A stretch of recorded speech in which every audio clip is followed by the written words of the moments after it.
two presenters to you.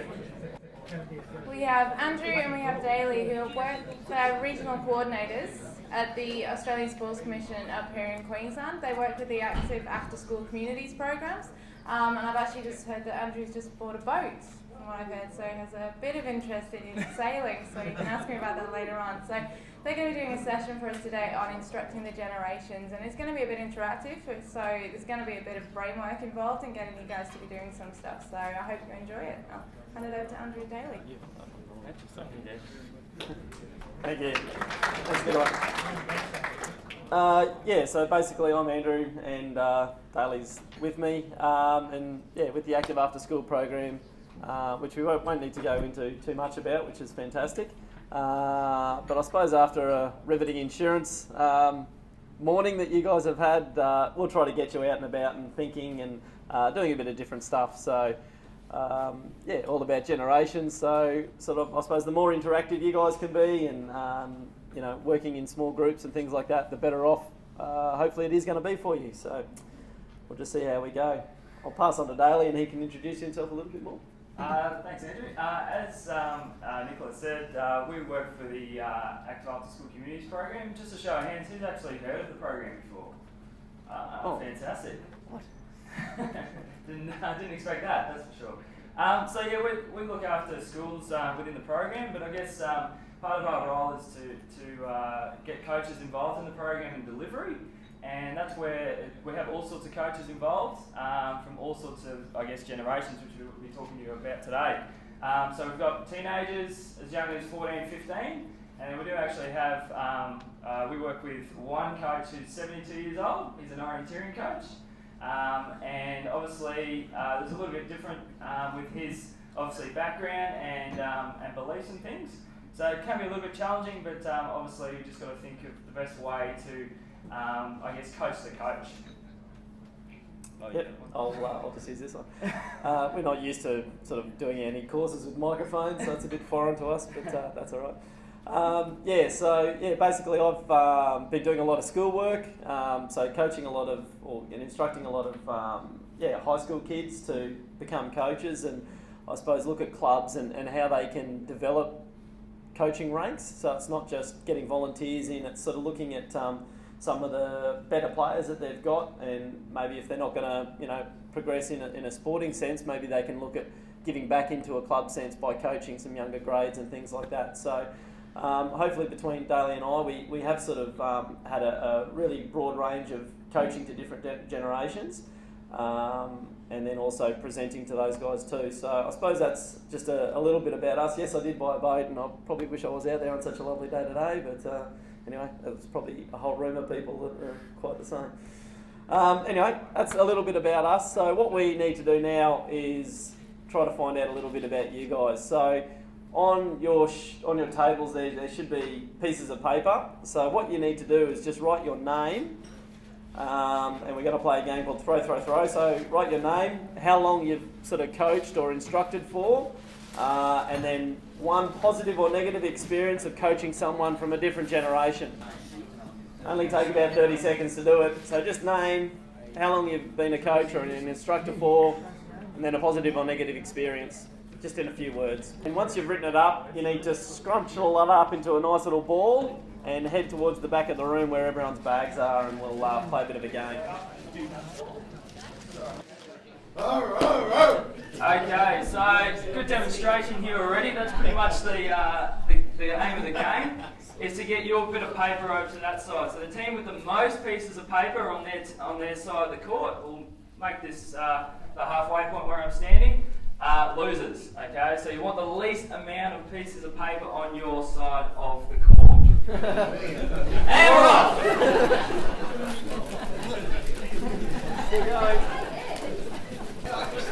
We're competitive. I don't know what that. I thought I was going to have to ask for enthusiasm, but it doesn't look like I have to.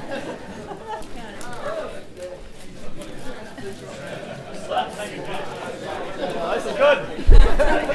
Oh, hit the head. Points off. Hey, 30 seconds to go! 30 seconds to go!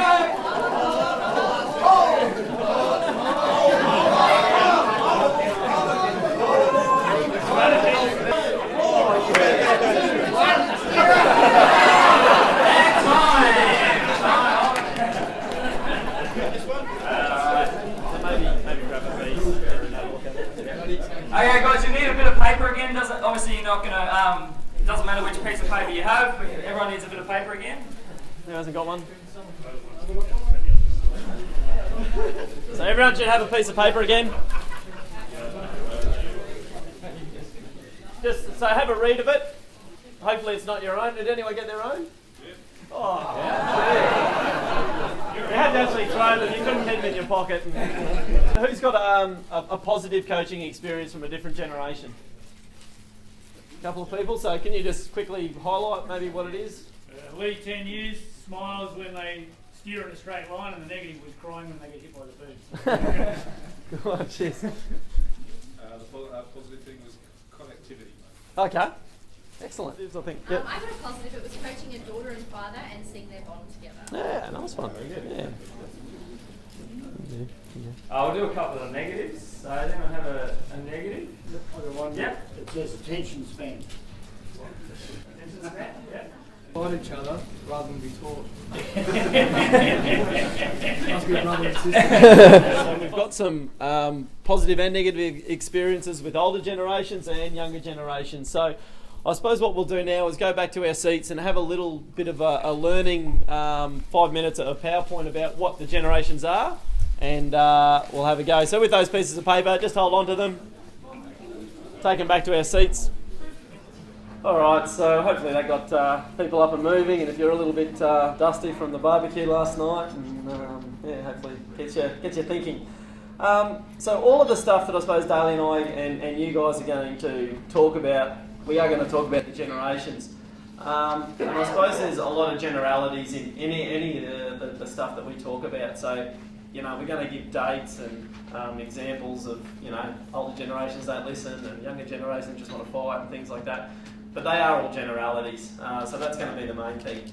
A lot of things can define the generations, like, you know, socio-economic barriers, where they're from, different countries and things like that. But as the stuff that's up on the screen there sort of saying, it's you know, all about that does define the generation, but there are going to be people on the cusps of those age groups, and then also people within those age groups that don't have any of those characteristics. So I suppose always think about that in the back of your mind when we go on to do some of these other activities. But yeah, basically that's them up there. So you've got the baby boomers, the Gen X, the Gen Ys, and then now the Gen Zs. So baby boomers, hands up who's a baby boomer, so boomer. Born between 1946 and 64. Yeah, good, so probably 50% of those. Gen X, 65 to 76. Sorry, 78. 10%, yeah. Gen Ys, a couple of those guys, yeah. Hopefully we haven't got any 2000s here. Probably can't be Instructor. Any 2000s? That would be 13, I suppose. Okay, so looking through just that little graph there, are there any characteristics within the generations that you think aren't spot on for what you are? I don't think we're always accepted authority figures. Perceived, maybe. And we all certainly haven't got money. Yeah, spend too much on the boats, maybe. Not interested in climbing the corporate ladder. Corporate ladder, yep. That's wrong. Yep.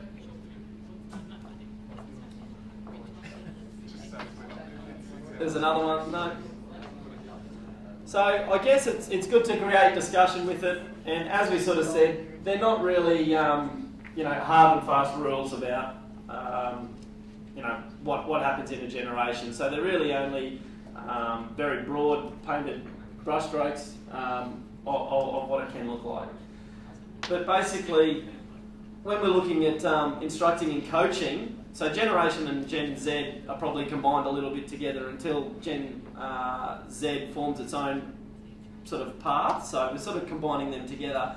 But I suppose when we're looking at instructing them, you know, how we need to go about it. So again, just some points up there that might assist when we're doing our next little activity, when we're trying to think about instructing different generations. So baby boomers are very important with rules and procedures, like that one-on-one sort of training aspect and learn on the job. Generation X, training is important, but we'll always sort of try to question why and ask questions about why is this needed and can we change it to make it a bit easier. Constructive feedback, but not that sort of big brother looking down on a Gen X. So they want a bit of freedom to go and do a task or do something, but not necessarily have someone there looking over their shoulder and instructing them as they go.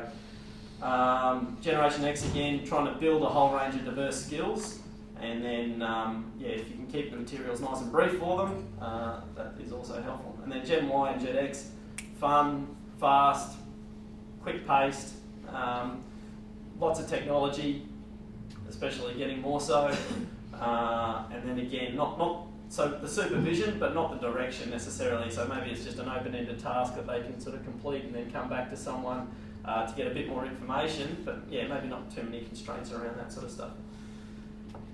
Any questions or comments on how those generations are instructed or coached? Yes, I'm very upset that you haven't categorised the people that were born prior to baby boomers. Oh, sorry. We do have a category for those people in the laser movement called the Great Grand Masters of these, or fossils. Fossils, okay. If I was a very quick typer, I'd add that in. But so, would there be any characteristics to pre-baby boomers that aren't in a baby boomer? Some derogatory comments from the other side.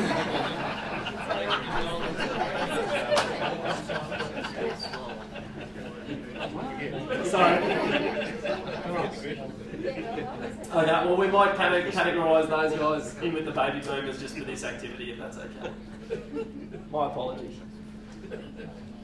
I guess what we're going to try to do now is a bit of an activity to get an understanding of just that previous slide there about how we go about instructing the different generations. So we're going to divide up into quite big groups. There's going to be groups of 5, and there's going to be 5 separate activities that a group is going to go around and work out how we actually have to instruct someone to do this particular activity. So Daly's got them out around the tables. There's one across this table. I should be using one. So there's one across this table across here. There's one at the back. Just hands up where I put them, just so that makes it easy. Yeah, and there's one across here on the coffee table as well, and one at the front. So what we're going to need to do when we're going around in our groups is have someone who's going to be a scribe and write down some notes about how they're going to coach the generations this particular task, or instruct the generations. And we're going to go around, there's going to be one group, and hopefully we get a mixture of the generations that we have in the room today. So we're going to go around as a group of baby boomers, solely as baby boomers, but they may not all be baby boomers, but take on those characteristics. Then a group of Gen Y, group of Gen X, group of Gen Z, and then a combination group. And we're going to have 3 minutes at each activity, and you just need to write some ways of how you can interactively instruct that skill or technique or the game or whatever it is there. So the games are very quick to understand. So there's a knot tying one, parts of a boat, not signalling, navigation. Navigation. That was the thing. Safety, and there was one other one. The compass. Okay. Direction. Yeah. So you'll have 3 minutes per activity. We'll just clap our hands or something like that to signal that we need to move to a different station. So one person's going to scribe, and and then you're going to move around this group. Now, let's get into our group. So if I can get all the baby boomers to stand up. And all the people who aren't fossils, that's it. Pre-baby boomers. I'll put that slideshow up the board. You guys here, collectively, as you go through the activities, you can think of yourself as Gen X. Yeah. And you guys will be Gen Z. So collectively as a group, I'll put the characteristics back up and you think about how you do these activities as a Gen Z. A group of every generation, which you probably are, which is good. So Yeah, excellent. Why? Yeah, so you'll go through every activity and try to think of how best, if you were instructing a group of people from a mixed generation, how best you could do an activity based around what you have. Okay? We have to think up the activity. Yes, yep, you guys think of the activity. Alright. Everyone has a generation.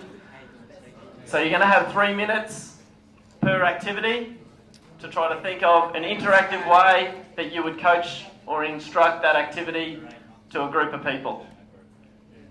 Okay? Alright, 3 minutes for the first activity. Start now. Away you go.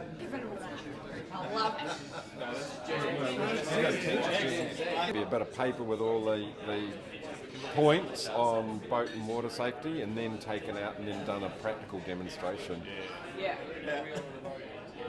But I can take home and look at it if I want to. You're going to have to Yeah, you can sort of see it happening and Lots of information beforehand and then the practical stuff afterwards. That's how I understand it. Ask, don't tell. It says ask and don't tell. So That's the only thing what Jenna talked about was having 2 teams and they would build up the entire. Okay, hopefully you've all written some things down there. We're going to get moving now. So we're going to move on to your next activity. We're going to move around clockwise, so everyone point to the next station that they're going to go to. Clockwise. Nominate a driver who stands in the front. Everyone except the driver has their eyes shut. The driver controls the train by moving slowly in different directions around the room, avoiding other trains. Change drivers regularly. Just have a quick debrief about how the generations went about interactively instructing those 5 activities. I suppose, nominate one person who's going to talk from each group, and we'll just quickly touch on how you, maybe not specifically every activity, but maybe just generally how you instruct your group of people that you were assigned. I'll start. First of all, I have to really acknowledge our Gen Ys that joined us because they actually provided a lot of input and first-hand experience. Talking about this specific activity. Just all of them in general. Oh, all of them in general.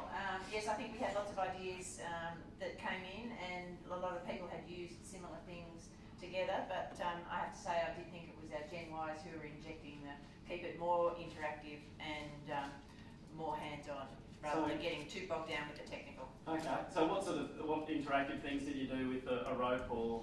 Well, the rope thing was getting into team knot races, and an activity where with the 2 teams they actually have to tie a different knot with a number of different pieces, and whoever at the end of the thing has the longest chain is the winner.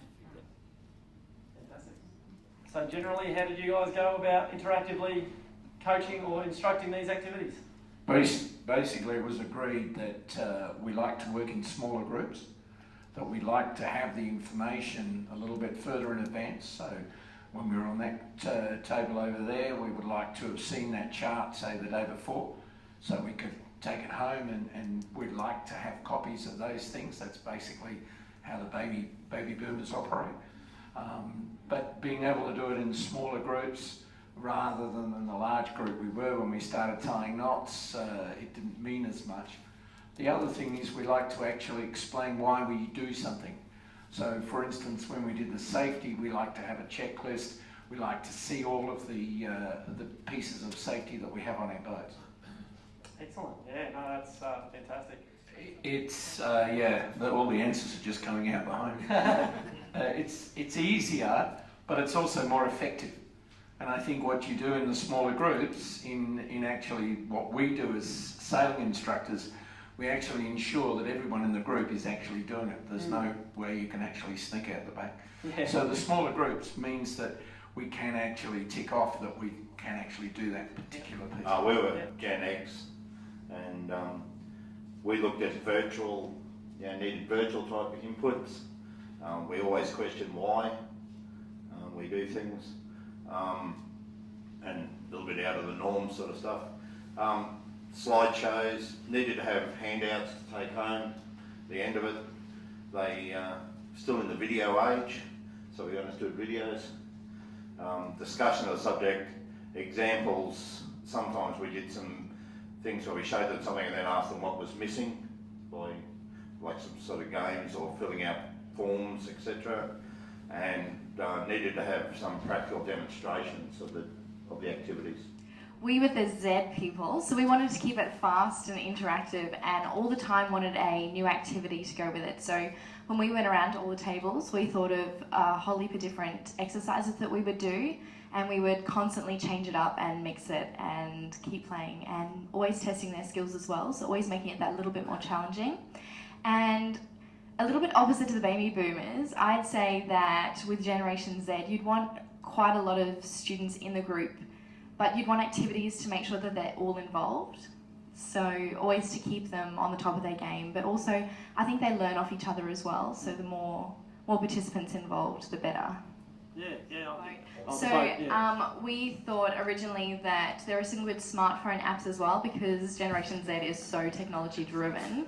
We thought there could be some good smart apps to start off with, but of course they could all take that home, and in a way that could be more their homework because they've all got iPhones and iPod touches and things like that. But we thought those little games, like the ship to shore game where you run from one side to the other saying port, starboard, bow or stern. And we thought sand lectures as well, so drawing it into the sand and demonstrating, showing where the wind is coming from, so it's coming from the north, northwest, and you explain that to them. But also getting out there and showing them on the water as well is quite important. Yeah, come on, thank you. We found that we were a mixed group, and that the same kinds of things worked for all of us, like being interactive. We're doing using your body, north, south, east and west, getting involved with the game over there. Lots of hands-on, like colouring in your parts of a boat, doing the, having your kids put the nameplate on the part of the boat, that kind of thing. And so we really didn't find a great deal of difference. So we're just sort of just in that wrap-up sort of stage thing, and I guess the main thing that no one really sort of, too many people touched on in that feedback that they came back with, but I'm sure at every group, communication is always going to be the key. So would you guys agree in how you communicate that message, whether be it on an iPhone app or verbally one-on-one? Would you guys agree that communication's the key? Excellent. So I also think that not just your communication, for goodness sake, don't sit in the classroom all the time. Every little bit of theory you do, relate it to your practical as quickly as possible. Yeah, absolutely. Yeah. Unfortunately, we haven't done too much of that today, but hopefully going around that 5 little activities there helps with that. But I suppose too that second point is that everybody does learn differently. So even if they are in a generation that they do like that small groups or they do like a visual, it is important to do that. So yeah, mix it up. So if you're going to be doing lots of verbal, also do lots of written or kinesthetic, especially with any sort of yachting. I'd imagine it's imperative that they get out and touch the stuff and get involved in it. And then individually too, know where your strengths lie. So if you're a very good commanding person and very authoritative about how you like to run your activities, I suppose try to be that submissive or ask lots of open-ended questions to try to get the feedback that the understanding is happening. And then the non-verbal cues, I guess that's probably what Daly and I sort of see a lot about when we go and see coaches out and about. If they're happy and they want to be there and they're interactive with the participants are getting a lot more out of it than if you're looking at your clock and wondering what time it is and trying to catch up with your mates for another beer or something like that afterwards. So I think that's probably the critical stuff about coaching in the generations. Questions? Yeah. Comments? Yeah, look, I just got a question. What you're doing is great, getting out there talking to coaches. Do you produce anything like the handouts or that you've found that have been effective for the different generations to assist coaching and instructors? I suppose not specifically for the generations. There's no specific handouts, but the websites for us, that's where we can get the latest and greatest information out to a whole range of coaches. But specifically about how you go about coaching the generations, to my knowledge, we don't produce any of that sort of So stuff. you don't say like Gen X likes this, Gen Y likes that? No, again, because it's sort of, putting people in boxes that they may not want to necessarily be put into. Yeah, my name's Dean, I represent Yachting WA, so I represent the clubs and the support clubs and so forth. I'm talking to the Australian Sports Commission in WA about after schools programs and trying to get it up and running again. In the past, it's been hard work for yacht clubs because one, you can't just go to your local park, or we can't come to your school, so time constraints, all those types of things.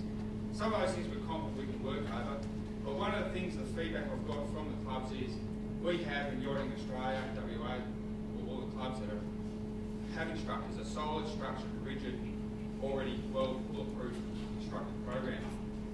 But we understand that we have to come to you and do another after schools coaching program. Now, we don't have a problem with that, but is it online or do I have to go face to face, or can I deliver it on behalf? The reason I ask that is because if Club A says they'll do an after schools program and some kids come down and he gets 2 or 3 instructors accredited to your program, what inevitably happens with sailors is when an event comes up, they're all off racing, the school turns up, the sailing administrator has no qualified instructors to deliver, so he either has to breach the rules of the agreement and deliver it himself, get unqualified people in, or detrimental to the whole thing, all off me, and the club was foolish and all those types of things happen. So, can it be done online where we can send the instructors away to do it their own time, or do we have to come to you, or can I deliver it, or someone of my equipment deliver it on behalf of? Yeah, fantastic question. I guess we are trying to be a lot more proactive in the way that we work with clubs. So I suppose for our program's been going for 8 years, and it has taken us a long time to get our heads in the kids' space, getting them active and involved. And I think we're at a stage now where we now need to move into the clubs and work out better ways that we can engage more and more clubs. So I would say watch the space a little bit for that sort of thing.